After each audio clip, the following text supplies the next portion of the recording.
Alright. This one's going to be a little bit more scripted. This is a pile of various, I guess, older FNaF theories, thoughts, ideas that I had previously as the games kind of came out that I thought might still be worth something vaguely. But I'm not a theorist. I'm going to say that right now. There's going to be bits of things that I agree with people, and there's going to be bits of things that I don't, and so I'm just kind of putting these out there in case it makes other people decide to start thinking about things a little bit. The last one's going to be a little bit longer because the last one has a little bit more thought put into it. The rest of these are all little mini things.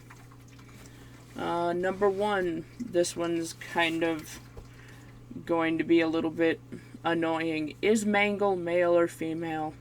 You can tell about when these were done by that question being one of the things that I did, but I've always been under the assumption that the animatronic is male, as shown through the fact that his cheeks are red, while Toy Chica's are pink, and Toy Chica obviously being the prime example of the female animatronics for the toys. But also, it's referred to as he by Phone Guy, and it's the toy version of Foxy, who is male. However, I believe the soul possessing him is female, and this is why Mangle is in the females' room in FNaF 4, in the FNaF 4 minigames. For the record, I also believe this to be the case for the marionette, in which the animatronic itself is supposed to be male, however it ended up being possessed by a female character, or a female spirit, soul, whatever. What is Mangle's second head? I've always believed that it is a parrot. This is based off of the fact that the mouth part seems to extend farther on the smaller animatronic endoskeleton head than it does on other endoskeletons, and parrots have quite large beaks, so it would make sense that it would have to be larger. Rockstar Foxy also has a parrot, and more recently, as of Sister Location, it's become quite common for animatronics to have multiple characters included in themselves, like Funtime Freddy and Bonbon, and also Bonette.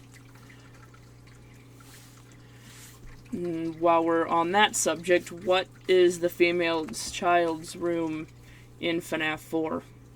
So I'm fairly certain that we can say it was most likely Elizabeth's room.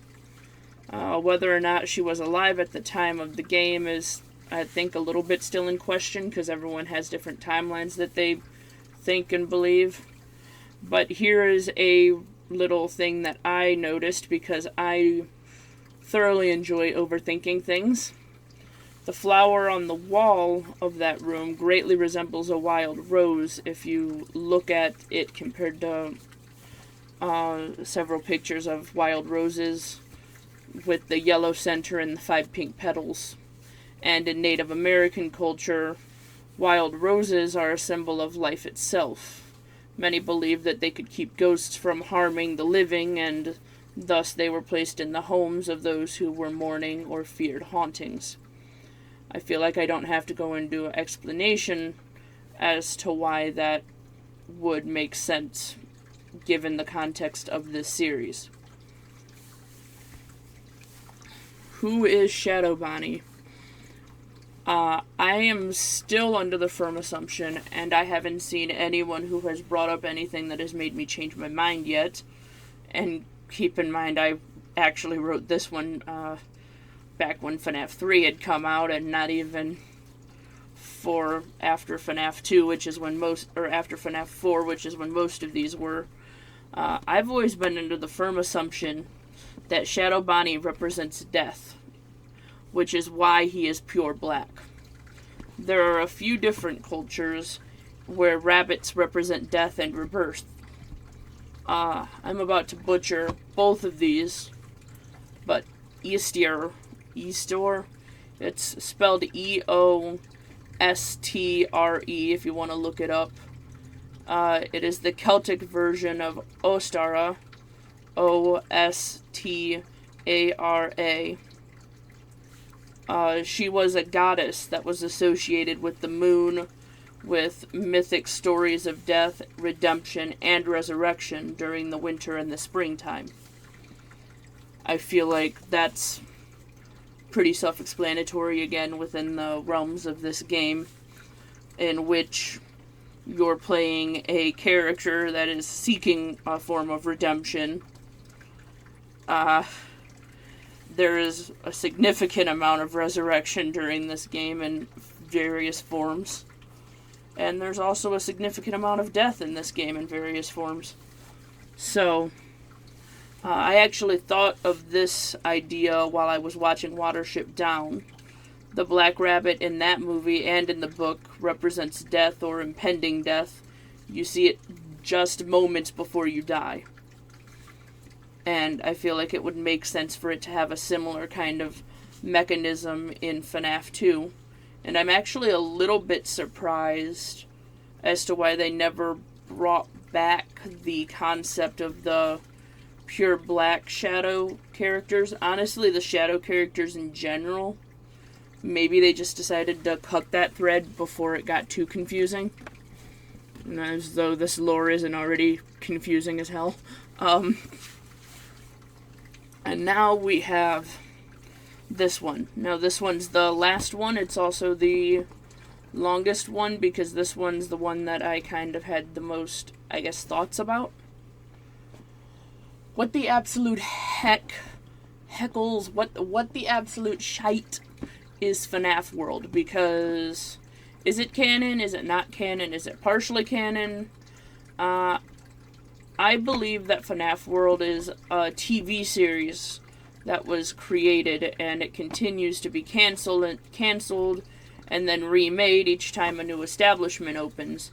It kind of goes along with the idea of the FNaF on Tour thing as well that was made as sort of teasers for Security Breach. It's FNaF World is a TV series. Every TV show needs a villain and they need their little minions, and a very distinct these are the good guys and these are the bad guys kind of mentality, especially if you're making it for a child show. The problem is that reality started seeping into the show and literally tainting it. The show was canceled, but the characters weren't able to accept that, so they keep living out the same things over and over again, just like the real animatronics. They just keep having to live through this until something is resolved, because the series had never gotten a proper ending. That's why there's multiple endings in FNaF World, because they don't actually know what would have happened. The characters have no idea. And that's why the designs are so cutesy, because it was made very specifically for children. Each time a new restaurant comes up, they try to remake the show. They add the new characters. They swap other characters around. That's why you get to choose your party at the beginning, because you get to decide who your main characters for that show, for that series, for that set of events is going to be. But they never managed to get to finish the series, because just like the establishments, they're always closed down before anything is resolved. There are a lot of shows that parody themselves. It's also possible that because they keep getting canceled, they started to realize that it was a show, they being the characters, I mean. And because of this, they started to do ridiculous things in order to try to avoid being canceled again. Things like Kids Like Space, right? Put Freddy in space, that'll keep them around. There's a strangely large amount of franchises that end up with cartoons. McDonald's was the one that I thought of immediately. A lot of people forget that McDonald's had a cartoon. Chuck E. Cheese kind of started doing an animation thing on YouTube. There's another one. I know Barbie has a vlog on YouTube. Cartoons are one of, if not the best way to advertise towards kids. here's some bright, colorful characters. Come on in and get to meet them in real life. Kind of mentality. To explain why the nightmares exist within FNaF world, that goes along the lines of the reality sinking in. That's why you only start off with the originals and the toys, because those are the only ones that are actually supposed to be there, at least at that time. The others just kind of showed up one day. So I kind of assume that the show would have been made not during the original set, but during FNaF 2, which I guess would be a prequel, and that's why you get the original gang, because they would be still the original gang from Fredbear's, and then you get the toy animatronics. They're the main kind of 8 that people would know at that time, and then the rest of the characters were added in later. That's also why you have to fight the other characters before they're willing to join you. It's basically you containing them because they're not meant to be there, at least not initially. Purple guy being there is because he's not actually the purple guy. He even says that. I've always been under the assumption that Freddy's had you wear purple uniforms. Basically, every restaurant has a color that your uniform has to be. I just kind of was under the assumption that Freddy's happened to be purple. And it wouldn't really be too far of a stretch for the children to start calling the workers purple guys, because they're wearing all purple. So, the purple guy that's included within FNaF world is just a worker that they included, not actually your purple guy that you're thinking of.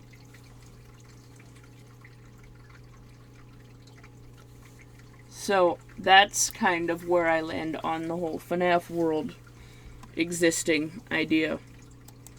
I think it's, I guess, partially canon, but not fully canon. Which I feel like most people had established already, but I kind of like the idea that it's partially canon in, like, the story that it's telling is partially canon, but within the universe of FNaF, because we've already established that FNaF exists within FNaF. I like the idea that within the universe of FNaF, it exists as a TV show. Also explains why there's different voice actors for some of the characters in it versus some of the characters in the more, I guess, mainline quote-unquote games. Because you wouldn't have the same characters voicing the cute cartoony version as you would the more horror version necessarily. Anyways, that's the end of the theory. Those are a couple thoughts. Feel free to throw your thoughts about my thoughts in the comments, because that's how the internet works. I'm sure you're going to agree with some of them and disagree with some of them. Obviously, some of these were less theories and more like random thoughts I had. That's what this series is for. Me showing you random thoughts I had. Being honest. So, let me know. If you decide you want to, I don't know, bring up these ideas to more important theorists so that they can think about them, go for it. I honestly am still trying to figure out the whole Leftee and Nightmare situation, which is a whole different series, which is a whole different thing that I will link in the, why am I pointing that way? I will link in the bottom thing, because I don't know where to go with that one. I have picked out that there has to be some kind of connection. I just haven't figured out what the hell it is. It's obnoxious. That one is one that I also could definitely use some help on. Honestly, basically, all of these that are actually worth going anywhere with, I could use help on, because I am, like I said, I'm not a theorist. I'm just a little bit OCD and notice weird things, because I have a very weird set of information that lives in my head. Anywho, toodaloo.